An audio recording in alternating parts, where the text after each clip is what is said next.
I want to get that Janet Jackson stomach makeup where you just have, get one of those people that, when you almost have abs, then they just spray paint them in. I want to do that. Right? And then I'm going to put on a half shirt and do my dance cover of Miss You Much. I miss you much. Oh, I miss you much. I really miss you much. I remember I had a crush on her when she was on Different Strokes. I didn't like her when she was on Good Times. You know what I mean? And not because she was younger with baby fat and, because we're basically the same age. It was because she was broke. Okay? And I'm not trying to get with some, she was living in the projects then. I liked her better when she was, on Different Strokes, interacting with super rich white people. Then me as a little white kid could relate. Like, oh, all right.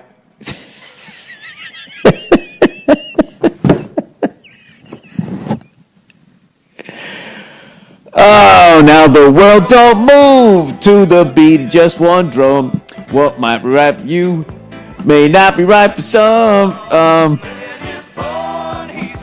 right. That was inadvertently one of the funnier things that I've said on this podcast. But I'm sure someone will take it in the wrong way. What are you saying? You can't fall in love with someone because they live in the projects? That's exactly what I'm saying. That is how privileged I am. If women can go into these fucking single bars, these meat markets, and one of their first questions they ask you when you run into them is, what do you do for a living? Hi. Hey, great suit. Is that an Armani? Yes, it is. I thought so. So what do you do? I'm a suit salesman. Would you excuse me? I cut my foot before and my shoe is filling up with blood.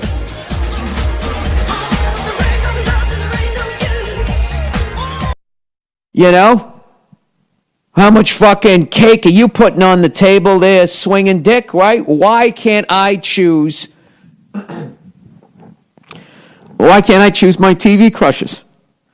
Huh? That's how I was. I was an elitist with my TV crushes. Fuck all those bitches on the Waltons, but I would fuck anybody on Falcon Crest, including the men. Now the world don't move to the beat of just one drum. Bunch of rich white people throwing each other in the pool in evening gowns. I've never seen that one. Is that when Joan Crawford and Morgan Fairchild had their infamous cat fight, That I think gets reenacted on floats during the gay pride parade in every city. Isn't that required? They have to have one stereotypical thing. All right, gay people, gay men, let's do what straight people think we're into. Let's appease them so we can try to be a little more mainstream this year. Oh man, that Different Strokes song, when it gets in your fucking head, you just can't get it out, but it's enjoyable. Everybody's dead except the dude who played Willis. That's kind of sad. I guess I die next. I think I'm the same age as Willis. Willis Drummond, boo, boo, boo. Willis Drummond. He's the only one left alive. Yes, he is. Yeah, that's something. That's what I do when I watch Me TV. I try to see who's the only guy left. Oh, that's a great fucking trivia thing. Name TV shows where there's only one series regular still alive. Different Strokes. The Beverly Hillbillies. The fucking, the dude. That's how you right now. That shows you right now how hard show business is. You know what I mean? Because in the real world, women outlive the men. All right? But this business is so fucking difficult that doesn't make any sense, does it? Well, let's see. Well, the one chick overdosed. New at 10, police say the son of a former child star found dead in Oklahoma took his own life. Police say Dana Plato's son Tyler Lambert was found dead in Kellyville. He apparently committed suicide with a gunshot to the head. The 25-year-old had struggled with his mother's death for years. He died almost 11 years to the day the Different Strokes star was found dead of a drug overdose in Moore. And then housekeeper. She was like 93 when they started shooting that. She fucking crushed it. She had a great acting career. You know, she had 2 shows that made syndication. She was on The Facts of Life, right? You take the good, you take the bad, you take them both, and there you have the facts of life, you know? The facts of life. You know why that song was at that tempo? Because when you really just slow that down, that doesn't make any sense. You take the good, you take the bad. You take them both, and there you have the facts of life. It's like, what? That doesn't mean anything. But you speed it up, take the good, you take the bad, you take them both, and there you have the facts of life. Oh, that's catchy. I don't feel like thinking. The facts of life. I know what you're thinking. Hey, Bill, your wife is black. Were you into Tootie on that show? No, I was not. I liked Joe. Joe the mechanic. I liked her riding the dirt bike. The fucking tomboy. I liked Blair at first. You know, at first I liked Blair, but there was just something so fucking wholesome about her after a while. I was just like, Jesus Christ.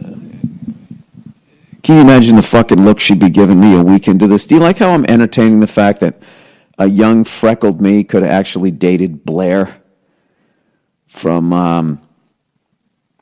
what was that fucking show? I just said it. The Facts of Life.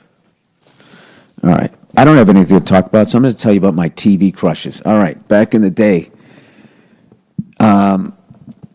I would occasionally watch Charlie's Angels, because even back then I was so sexist that I couldn't get over the fact that I was watching these women all made up running down the alleys tackling these fucking guys into trash cans.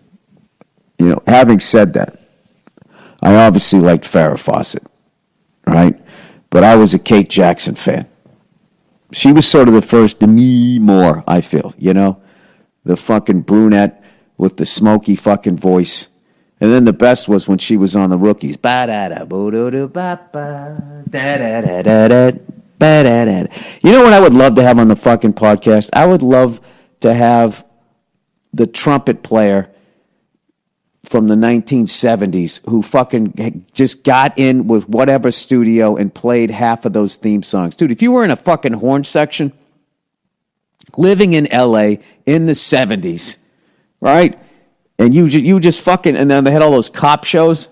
You were working every fucking week. You and that bongo player. The bongo player was just crushed every time you fucking chased a suspect.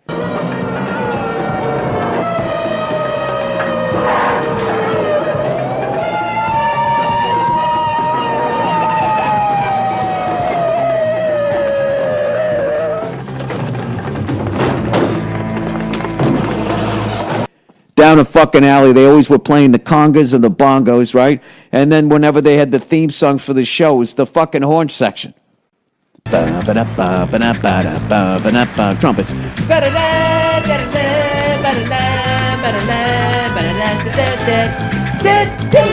Right? Fucking horn players crushing it. Walking around with polyester shirts with unbuttoned down to your navel. You had your medallion, your little Coke spoon. Right? Don't go to bed with a price on your head. No. Don't do it.